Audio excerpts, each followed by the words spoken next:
when we had this conversation. It was about a year ago, and he was in his late 40s, and he had lived his entire life getting into fist fights at the drop of a hat because he still carried so much rage and so much anger and so much pain and so much just hating the world for what had happened to his friend.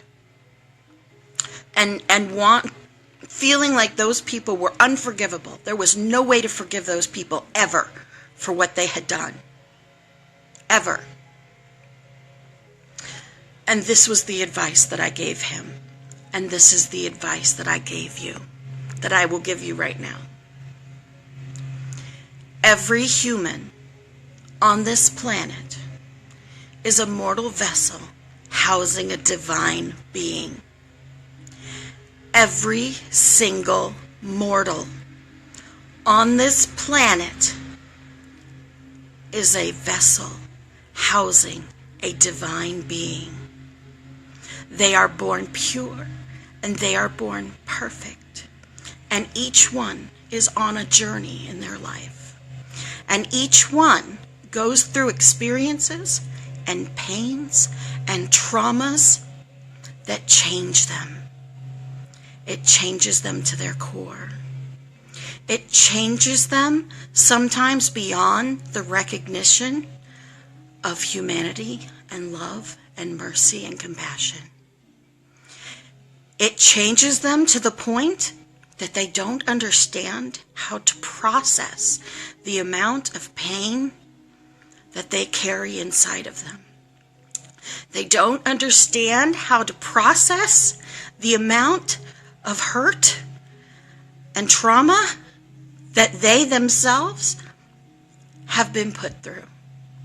And the only thing that they know how to do with that pain that they lived through is to then put it onto others, is to lash out, is to then be the abuser, to be the person who is hurting others, to be the beater, to be the abuser, to be the person who needs to have the power. This is in no way condoning the actions of those who do wrong. But inside of every killer, inside of every abuser, inside of every person who is committing crimes against humanity, against children, is a divine being trapped inside a vessel of pain, trapped inside a whirlwind of suffering, trapped inside a reality that they have created within their own mind, with their own self-talk and their own self-conversations of suffering and hell. And the only way that they understand to get that out is to abuse, is to hurt, is to kill, is to bomb, is to explode, is to shoot. And it's not right. It's never, ever the right thing. But they don't know any other way. And as the victim of someone who is in that much pain, when we, as the awakening, because we are always in the process, look back at our abusers, at the ones who have hurt us, at the ones who have put this upon us, we have to look at them through the eyes of empathy. We have to look at them through the eyes of compassion.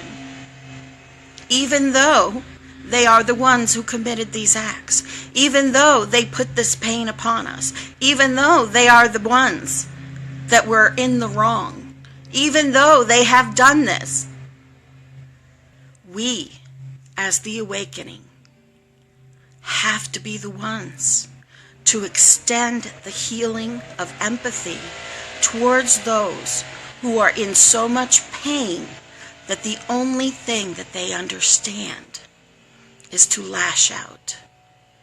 we have to extend the empathy to understand.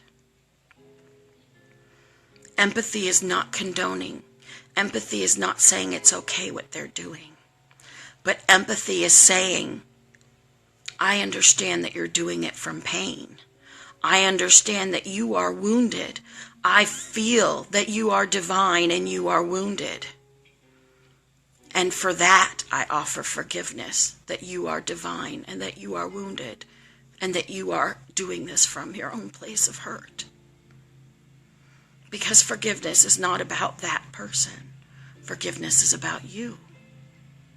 So when you are forgiving someone who has done a terrible act, when you are forgiving the person who has abused you, when you are forgiving the person who has broken your heart, who has hurt you beyond all, who you think has broken your spirit, it is in the forgiveness of them and the understanding of what they have been through that you are healed.